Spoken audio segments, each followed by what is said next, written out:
Hello everybody, Tyrone the God 3 here. Yeah, and I know I've been absent for quite a while from the Dragon Ball Super scene, with the exception of that whole collaboration video I did with Insane Game Freak and KG Prestige. Obviously I'll put the link in the description, but I haven't reviewed the Dragon Ball Super anime since episode 122. And you're probably thinking, what's up with that? Why didn't you review the rest of the series? Well, one of the reasons was mostly because Dragon Ball FighterZ was coming out, and my work schedule kind of conflicted me to, do the review of Super, play a little bit of FighterZ and all of that. I know that may seem like a bad reason why I didn't review a lot of the other episodes, but in combination with that, as well as work and other things I was taking care of, plus just the fact that I didn't have the motivation to review the rest. Now, maybe one day I will come back to go ahead and just review all of those episodes, but that would kind of defeat the purpose of what this video was mostly made for, and that's just to wrap up pretty much my thoughts on the Jiren fight in particular. Because the episode that I actually stopped at is the beginning of the Jiren fight, and then everything else is just the Jiren fight. Yeah, literally the fight with Jiren lasts about 2 months. So it's almost up there with the fight with Goku and Frieza in terms of length. And they only had like 3 minutes left when they fought off against Jiren. So, man, he's giving them a run for his money. So, basically, I want to talk about pretty much not just Goku and the others versus Jiren, but I guess the Tournament of Power as a whole, considering the fact that Dragon Ball Super is finally over and we've reached the finals of everything, at least for now. Dragon Ball Super is over for now. Unfortunately, I know that marketing is going to come in and bring it back in some way, shape, or form, and I can't call myself a true Dragon Ball fan unless I get involved in some way, shape, or form. So, with everything that happened from the beginning of Jiren's fight basically to the end, is pretty much as follows, with the exception of the Gohan sacrificing himself to defeat Despo thing, which was definitely underusing Gohan, because he went from being the most hyped character in the Tournament of Power to just human sacrifice so that the ends can justify the means, and it's just like that's very underwhelming for someone like Gohan. Just because Gohan has been known to be hyped up for so many great things that actually came to fruition. With the exception of the Majin Buu fight that he had where he fought Super Buu. And even that, they did have the chance to build him up into something. Whereas here, I don't feel like Gohan's grown as a person throughout this entire tournament. But then we've got the Toppo stuff. I actually thought it was kind of interesting to make Toppo go from this super justice warrior who stands up for everything right to a person who immediately switches to god of destruction type of mentality where everything must be destroyed, like justice is destruction and things like that. I felt like out of all the Pride Troopers, they tried the most with Toppo, and that really is weird. Like, I feel like Toppo should have been the one that they should have focused all their energy on taking on, because he had the most going for him. Him and that one other Pride Trooper with the biomechanical eye or whatever. So I feel like they put in a lot of work on the wrong Pride Troopers, and they really only focused on about 3, and that's not including Despo. What's Despo's whole situation? He's fast? Great. And he looks like Beerus? Okay.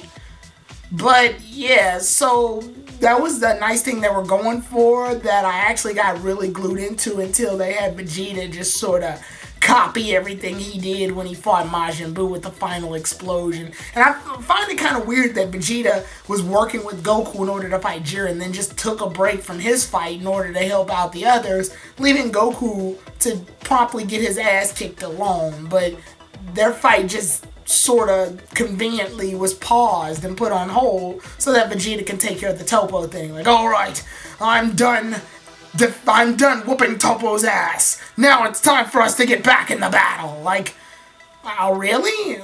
That, it just felt so set up. I mean, I even said it before in my earlier reviews. I thought it was kind of weird how Universe 11 just sort of stopped fighting to let Universe 7 fight the other universes. And then once they were done, they were like, alright, now that they've defeated all the other universes, it's our time to fight Universe 7. And like, why wait for them? Wait till they're exhausted or in the middle of battle and take advantage of that and beat them. Or would that have not been climactic? But anyway, so yeah. Obviously, the fight with Jiren, the main focus of this video and what I'm talking about, that goes as follows. Goku and Vegeta work together for a while. Vegeta ditches Goku to go fight Toppo for a little bit, and then comes back with Goku in order to fight Toppo. But he doesn't have any energy left for real, even though he literally turned Super Saiyan Ultra Blue right after doing the final explosion, which killed him the last time. And I guess the justification they had for that was, oh, since Vegeta's much stronger this time, his body's more durable, and thus he's able to stop himself from dying. But the final explosion attack is stronger than it was when he used it against Majin Buu. So shouldn't the end still justify the means? I don't know. I think it was very weird of them to go through that route. I feel like they just needed an excuse to show off an attack without Vegeta suffering the ramifications, which is something Dragon Ball Super is dangerously famous for, especially considering blowing yourself up. But I'll get into that in a minute. So, long story short, Vegeta and Goku just barely have any energy, and they're getting their asses promptly handed to them on a silver platter by Jiren. 17 comes in and he decides to fight off against Jiren. Strikes a nerve and we get a little backstory on Jiren, which honestly is the lamest thing I've ever seen. Long story short, they tried to speed it all up really fast. And basically their justification for why Jiren's this way is because a long time ago when he was young, a villain killed his entire family. It's a Sasuke plot. But hold on, it gets worse. Jiren tried to get stronger, and he did, then tried to fight the guy again, and he whooped all of his comrades. So he just tried to get stronger, and stronger, and stronger, and stronger, and then strength just became the frontal lobe of Jiren's brain. And now, literally, that's it. Jiren has become the embodiment of what he wants to be. Muscle. If he gets the Dragon Balls, he wants to be stronger, as if he wasn't strong enough. Stronger and stronger and stronger and stronger and stronger and stronger and stronger, stronger. Yeah, Bland 101. He somehow found a way to make Sasuke's plot from Naruto more bland than it actually was. And that's saying something. Because, yeah, the whole I will avenge my people type of anime cliche is there. But it's delivered a lot poorly here with Jiren just because, one, it was rushed. Two, it was just, there was no real resolution or layout within the story. It literally was just done in a bunch of screenshots really fast of, oh, Jiren wasn't strong enough. Still wasn't strong enough. So now he just works and works and works to be stronger. I mean, at least Hit. We may not know a lot about Hit through flashbacks, but we know that he's 1,000 years old. And honestly, if you've been doing anything for 1,000 years, then I can see how you could be really strong at that thing. If you spent 1,000 years doing anything, you should be the best at that thing at that point. So I can see how Hit could be as strong as like Super Saiyan Blue Goku because Hit's been training for like 1,000 years at his art. But I digress. Anyway, we get back to that whole thing. 17 struck a nerve, so it causes Jiren to just basically say, screw it all, I'll blow you all up. Launches a giant ball. 17 uses his giant ultimate force field. It feels like they don't have a lot of techniques they can give 17, so they just make him use force field attacks. So, he uses the force field in combination with his sacrifice, like the bomb that's in literally every android. Blows up to cushion the blow, and then that's the last we see of 17 because we leave Krillin and 18 to sort of marinate over 17's death in a way that makes the audience feel like we actually lost somebody, which I'll get to in a minute about that one. So, we move forward. Vegeta barely has any energy left, but he's still going to try to fight Jiren. He gets his shit pummeled in. We just basically see Vegeta get tenderized like meat for 15 minutes of unnecessary ass whooping. Because at this point we know Vegeta's not going to be strong enough or have any energy. I think this is just sort of like a heart thing. Like a, hey man, Vegeta got heart type of situation. So Vegeta gets kicked out and gives the last bit of his energy, even though he was out of energy, to Goku. Goku gets up, turns Super Saiyan Blue, and then we move on. Goku gets his shit kicked in for a long amount of time. And then everybody just sort of does the whole anime, Goku, sorry about that, but that's literally what they do. They put their spirits into Goku or some nonsense, and Vegeta yells, don't you dare lose. Goku turns Ultra Instinct, the cool version, not the lame, I'm now 100 years old, I got gray hair version.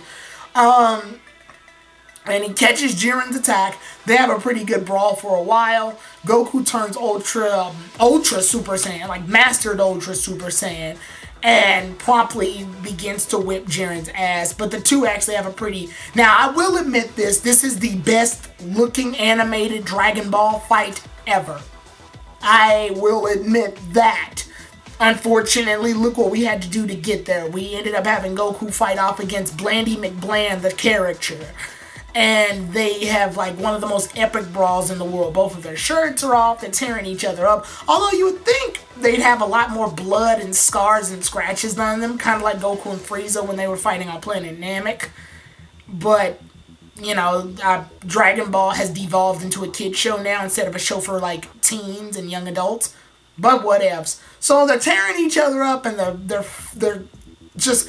You remember how the area of the Tournament of Power, the whole battlefield was made out of like a harder version of Kachin, which is the hardest metal in the Dragon Ball world? Well, they tear through that crap like toilet paper as they thrash throughout the entire ring.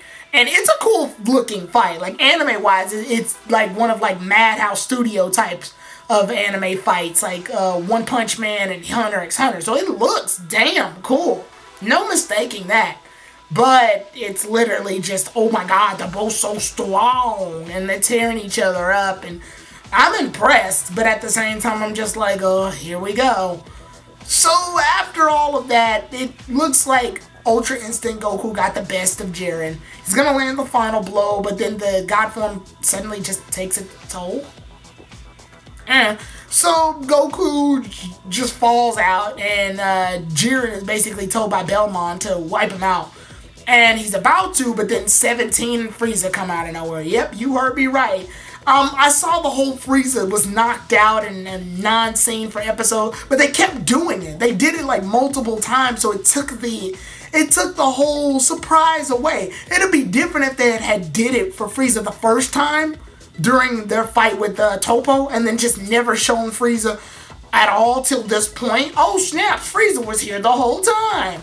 I mean, he wasn't in the bleacher, so it's kind of obvious, but yeah, it would have been at least cool if they had held him back a little bit longer, but Frieza was literally in every fight. He fought Toppo, he fought Jiren, and then they kept doing this thing where they knocked Frieza out and he was resting. And notice, Jiren's fight is supposed to last 3 minutes, so that means Frieza's only been resting for about 1 minute in between each of those fights. Alright. So anyway, Frieza comes in along with 17, and at this point, Jiren's so low on power too that they can actually stand a chance against him, and 17 makes the plan to, hey, let's survive. Frieza does all he can, because the fight should literally be over by now. Like, by the time Goku and Jiren were at the point where they were, there was only 1 minute left in the tournament, so I don't see how they couldn't have just stalled them out. But that wouldn't have been as cool. So anyway, Frieza fights off at, he loses his golden form because he's just exhausted. Goku then comes in at normal state in order to help them out, and the two just basically do this whole Frieza and I somehow know each other's combos even though we don't know each other's fighting styles that well. And they just work in perfect synced harmony, like more so than Vegeta and Goku have, or Goku and Piccolo have, or any of the other people that Goku's fought with. Anyway, so yeah, they fight in perfect harmony. Goku and the guy who swore his total hatred towards him are now working buddy-buddy, side-by-side, Saiyan and Filthy Monkey, the alien and Filthy Monkey, working together as friends. Bleh.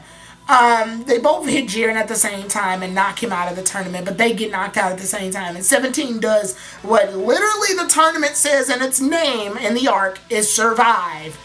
Yeah, that's how he wins. He does exactly what the tournament told him to do. Survive. So 17's still there, and because of that, he's the winner of the Tournament of Power. 17 decides to go generic mode on all of us and do what we all pretty much wanted Goku to do. Every universe that got wiped out, come back, which means that Universe 11 literally was only erased for like 30 seconds. Yep, that happened. So yeah, after all said and done, everybody's like, thank you for all... I don't really know what anybody gained out of this, because literally, other than KO Khalifa and Kaba gaining new transformations, all the other fighters were just sort of fodder to Universe 7, so except for Universe 11, so... And that's only 3 people in Universe 11, so I don't know what they gained out of this. They all look at the sunset like they learned something, but... Okay. I mean, if anything, Universe 6 probably suffered a lot. They sacrificed all their Namekians into 2 Namekians in order for this to happen. Okay. Anyway, everybody looks into the sunset thanking Goku or the Tournament of Power. I don't know what they think, but the Zenos are like, we're glad you did this because it was moralistically the greatest thing to do, and hopefully it brought everybody's morals up. So your idea of teaching everybody in all of the universes a lesson is to have a tournament that literally sacrifices like 7 universes in the hopes that one of those universes moralistically would be good enough to bring the other universes back so that those universes can be moralistically well enough to be better universes because of this whole experience. Okay. Anyway, after that's all said and done, Beerus asked Whis to bring back Frieza. So now Frieza has become cartoon villain. Because Frieza's still evil. But he's all like, I'm not as evil as I was before. But cuss you monkeys, I'll get you next time. I will. Oh, yeah, I will. And that's dumb. I'm sorry. Don't make Frieza a villain of the weak villain. It was... You brought him back, and now you don't know what to do with him, because he was supposed to do world conquest, but it'd be too damn hard for him to do it, knowing that Goku and Vegeta have reached levels far beyond anything Frieza's capable of. Plus, you got the other Z Warriors, too. So if he tried to do this, all we get is Resurrection F2, the Resurrectioning. Anyway... After that, everybody does their whole let's celebrate and eat. And in the credits, we get Goten and Trunks torn up. They're injured. More so injured than Goku and the others were in the Tournament of Power. And it's because they were doing the filler episode that didn't show up in the series that I wanted to see. And that was of them defending the park. And I missed it because I had to watch the stupid plot. And it's bullcrap. But I digress, because the episode never happened, but I really wanted it to. Anyway, Vegeta asks, hey, aren't you going to use Ultra Instinct? Goku says he can't use it anymore, which, okay, that's fine. That's one thing I can take out. That's fine. That's good. That Goku doesn't need to just have that transformation. There'd be no point in... They couldn't sell any more things. He'd be too damn strong, so I guess they're going to save it for the movie. Like, oh, he fights the movie villain and turns into it at last minute. Whoops the villain's ass or something. And yes, I will talk about the movie at some point, but not now. They go into their whole, like, this is what we did in the Saiyan Saga type of situation. And then they're about to fight and it ends. Very lamely. So... in the end, what do I feel about the whole Tournament of Power fight with Jiren in Universe 7? Well, honestly, I gotta say, yeah, definitely, I can see where a lot of people would be hyped about the highlight moments that happened in the fight. There's no mistaking that. And I definitely will say I do like how they did treat 17 up until he died. Well, fake died and then came back and all of that nonsense. See, even that, just saying that is complicated because it almost feels like they wanted him to die the whole time so that they could rest on the ramifications of their actions and look back and be like, wow, we lost somebody because of these. But because of these acts, like Goku would be like, I'll trade my life for 17's. That's the only right thing to do or something. But it feels like it feels like they knew what they wanted to do with 17 and then they were like, uh-oh, we don't know what to do with them. And it's because they took a character that literally had basically no screen time after the Cell Saga, with the exception of that short cameo in the Majin Buu Saga. And it was like, basically the writers of Super went, oh snaps, free character. And then after that they just ran with him, because he's all over the place. And I kind of get some of the changes, because he's an adult now. He's no longer a teenager. So they had a little bit more to work with, because his character wasn't set in stone so much now, because, oh, he's had so many years of absence, we can basically turn him into whatever we want. And people are just going to have to go, well, he's an older, mature character now instead of the teenager that he was, and that justifies the changes. But they don't show any of his family members or anything like that, so it's just like, okay, you brought this character and you did an okay job with him, but then you killed him off thinking you could make it a very powerfully emotional scene, only to bring him back right after as a kick in the face to those who actually felt bad for what happened.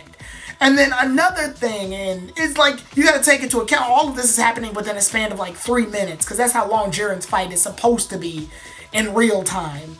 And it's just like, okay, that means 17 was knocked out for a whole, 17 was dead, I'm sorry, for a whole, 2 minutes?